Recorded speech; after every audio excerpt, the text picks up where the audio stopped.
안녕하세요, 가치함입니다. 11월 16일 목요일 국내 시장이 마감되었습니다. 자, 오늘은 수능 때문에 1시간 늦게 장이 마감이 되었어요. 그래서 오늘 영상도 조금은 늦게 업로드가 되었는데 그래도 전반적으로 시장 흐름은 나쁘진 않았습니다. 코스피가 거의 전날과 비슷하게 마무리되었죠. 그리고 코스닥도 0.2% 상승이 나오면서 크게 나쁜 시장도 아니었고, 또 무엇보다도 지난주에는 변동성이 굉장히 심했었잖아요. 그런데 지금 보시는 것처럼 변동성 자체도 그렇게 크진 않았습니다. 그래서 그런 부분은 긍정적이었다고 생각이 되고요. 그리고 이어서 시가총액 상위 종목들을 보면, 자, 오늘은 자동차 관련주의 흐름이 좋았습니다. 현대차하고 기아의 상승 흐름이 나왔고, 또 반도체 같은 경우에는 AI 반도체 관련주들, 그쪽은 조금만 약세 흐름이 나왔고, 반대로 종합반도체 기업들, 그와 관련된 종목들은 상대적으로 좋은 흐름이 나왔습니다. 그리고 어제 한 차례 또 강세 흐름이 나왔었던 2차전지 관련주들, 이쪽은 다시 한번 하락하는 모습이 나오면서 변동성이 적었던 시장이라고 해도 그 안에서 약간의 차이점은 있었습니다.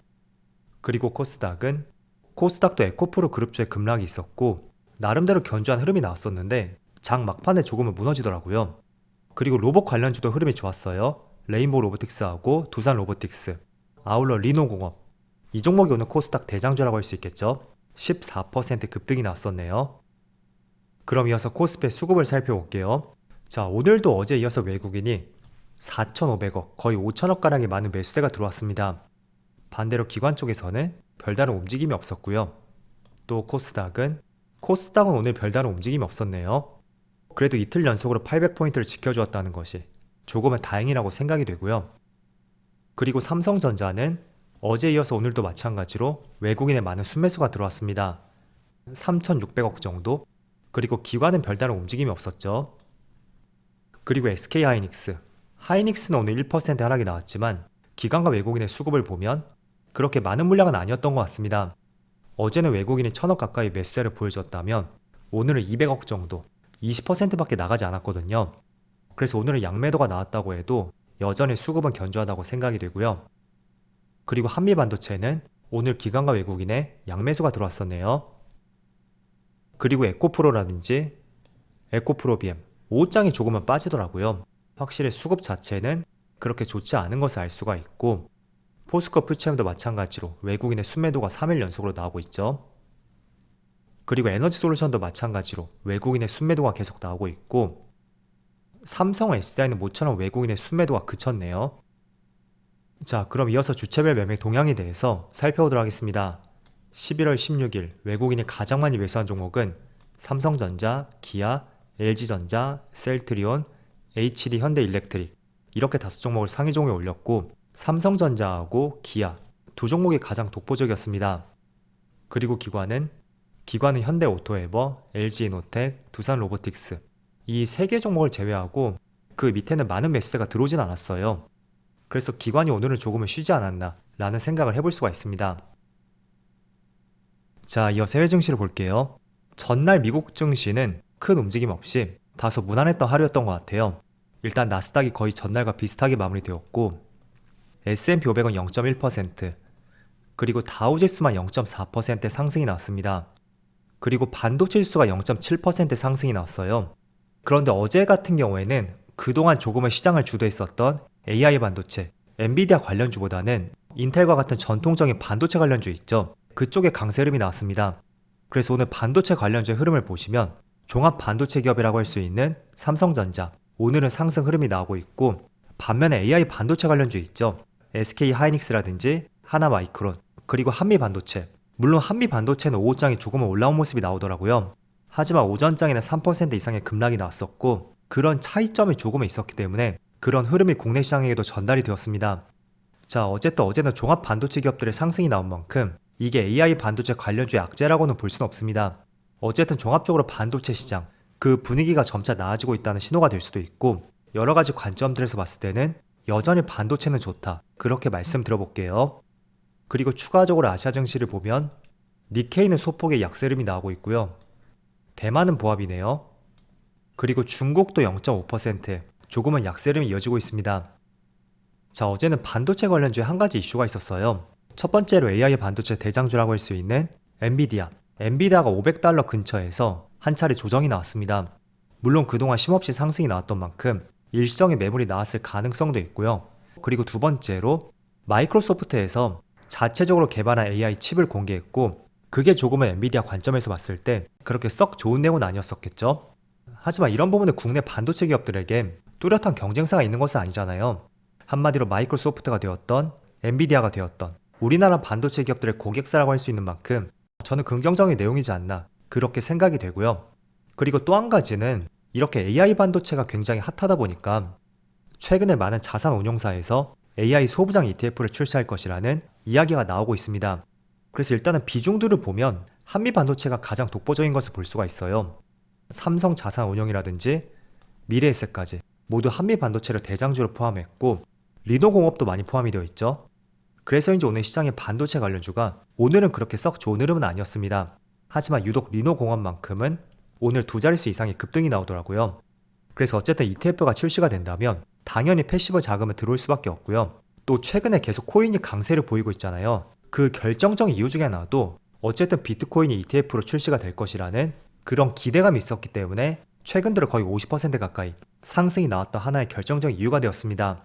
그래서 규모 자체는 아직까지는 알려져 있지 않지만 어쨌든 AI 소부장이 포함이 된다는 것은 그만큼 AI 반도체에 대해서 긍정적인 전망을 가져올 수 있다는 하나의 의견이 될 수가 있겠죠. 자, 그리고 어제 미중 정상회담이 본격적으로 시작됐다고 말씀드렸잖아요. 그런데 하루 지나서 내용을 살펴보니까 아직까지는 어떤 구체적인 내용이 나오진 않았습니다. 물론 서로 유화적인 멘트는 있었죠. 중국 측에서는 수년 내 대만 공격은 없을 것이다. 이런 이야기도 있었고 또 미국 측에서는 중국과의 무역 분쟁이 깊어지면 안 된다. 그런 의견이 있었습니다. 하지만 아직까지는 구체적인 내용이 나오지 않은 만큼 어떤 내용이 나올지 계속 관심을 가져야 되고요. 아마도 마지막에 나올 가능성이 있겠죠. 공동 성명문 발표를 통해서 어떤 구체적인 내용이 나올 가능성이 있으니까 이 점도 한번 참조로 보시면 좋을 것 같고요. 자, 그리고 내일부터는 지능형 로봇법 개정안이 시행이 됩니다. 그래서 오늘도 로봇 관련주가 계속 상승률이 나오고 있더라고요. 두산 로보틱스도 직전 박스권이었죠. 여기 상단을 돌파했고 5호장까지 계속 좋은 흐름이 나오고 있습니다. 자, 그리고 레인보우 로보틱스도 오늘 4% 이상의 상승이 나오고 있어요. 자, 일단 내일부터 개정안이 시행이 되는 만큼 분명히 기대감이 있는 것은 사실이에요. 하지만 일반적으로 일정 매매를 할 때 보면 예를 들어 다음 주 수요일에 어떤 좋은 재료를 기다린다든지 특정 일정이 시행이 될 때 그때는 일반적으로 그 직전까지 주가에 좋은 흐름이 나왔었고 오히려 그 당일부터는 주가가 빠지는 사례가 빈번하게 발생이 되었습니다. 가장 최근의 대표적인 것이 바로 포스코 DX. 자, 포스코 DX가 이틀 연속으로 지금 주가에 하락이 나오고 있거든요. 고점에서 지금 가격까지 보면 8, 9%의 하락이 나오고 있어요. 특히 어제 같은 경우에는 시장의 흐름이 상당히 좋았었죠. 그런데도 유일하게 파란불을 기록했었고 그 이유 중에 하나가 이때 이 종목이 MSCI 지수에 편입이 되었거든요. 자, 그럼 그런 내용을 일반적으로 우리가 미리 알 수가 있었고 그 시점도 우리가 미리 알 수가 있었습니다. 그래서 그 발표 팩트와 함께 차익 매물이 나왔을 가능성이 있고요. 그런 점에서 봤을 때 로봇 관련주들 일단은 이런 흐름이 나올 수도 있으니까 이 점은 조금은 경계를 해보시고요. 주식에는 100%는 없는 만큼 무조건 이런 흐름이 나올 것이다. 그렇게 단정지어 보기에도 어려울 수가 있습니다. 때문에 이런 흐름이 나올 수도 있지만 오히려 반대로 그때를 기점으로 해서 다시 한번 또 강세 흐름이 나올 수도 있으니까 항상 두 가지 관점에서 이런 흐름이 나올 때는 나는 어떻게 대응할 것인지 항상 그런 계획들을 세워보자고 말씀드릴게요. 자, 그리고 하반기에 한번 주목해볼 부분이 있다면 최근에 비트코인 가격이 굉장히 강세 흐름이 이어지고 있습니다. 특히 9월에 저점을 찍고 거의 50% 가까이 가격의 상승이 나왔죠. 일단 조금 전에도 말씀드렸듯이 비트코인 ETF가 상장할 것이라는 이런 기대감도 있고 또 공교롭게도 10월쯤에 전쟁이 발생이 되면서 안전자산 쪽으로 금값이 계속 올라갔었잖아요. 물론 코인이 안전자산을 대체하기에는 아직까지는 부족한 부분이 많습니다. 하지만 시장이 조금씩 휘둘릴 때마다 오히려 반대급부로 코인 가격이 상승이 나올 때가 많더라고요. 그래서 지금 드리고 싶은 말씀은 자, 지금 하반기에 비트코인 가격이 많이 상승이 나왔던 만큼 우리가 코인과 관련해서 주목해 볼 수 있는 업종들이 있죠. 대표적으로 코인 하면 생각이 나는 것이 블록체인, NFT 관련주 그쪽이라든지 또 NFT와 연동이 될 수 있는 가상세계, 메타버스까지 정확하게 2년 전쯤에 그때도 NFT 관련주에 한 차례 급등이 있었고 그 뒤로는 주목을 받지 못했어요. 하지만 최근에 코인 가격 상승과 함께 자, 과거의 블록체인, NFT 대장주였죠. 위메이드의 주가를 보시면 10월 중순부터 해서 거의 60% 이상의 주가의 급등이 나오고 있고 컴투스 홀딩스도 마찬가지입니다. 그래서 코인 가격이 계속 급락하지 않고 좋은 흐름이 이어진다면 NFT 관련주, 블록체인 관련주들 같이 연동되어 움직일 가능성이 있고요. 그리고 오늘 나온 기사를 보면 국민연금에서 미국의 코인베이스라고 하는 가상자산 관련 기업의 주식을 투자했다는 이런 기사도 나오고 있습니다. 그래서 이와 같은 기사를 보더라도 가상화폐, 블록체인, NFT, 국민연금도 이쪽에 주목을 한다는 것을 알 수가 있고 단순히 우리가 모르는 세계니까 조금은 등한시해보자 그렇게만 너무 생각하지 마시고요. 올라가는 데는 항상 어떤 이유가 있을 것이고 또 내가 모르는 분야라면 조금은 공부를 해보면서 내용을 한번 찾아보는 것도 나의 시야를 넓힐 수 있는 하나의 좋은 방법이 될 수 있겠죠. 그래서 하반기에 비트코인 가격 상승과 관련된 블록체인, NFT 관련주들 한번 관심을 가져보시고 또 나아가서 NFT와 연동이 될 수 있는 가상세계, 메타버스 관련주들 그쪽도 조금씩 움직이는 모습이 나오고 있으니까 같이 한번 관심을 가져보자고 말씀드리겠습니다. 자, 오늘 코스피 코스닥의 극적인 상승은 아니었지만 그래도 지난주의 약세 흐름을 조금은 안정시키는 흐름이 나오는 것 같아요. 내일은 이번 주의 마지막 하루인 만큼 내일도 긍정적인 마무리가 될 수 있기를 한번 기대해보면서 오늘 영상 마치도록 하겠습니다. 자, 그럼 편안한 저녁 되시고요.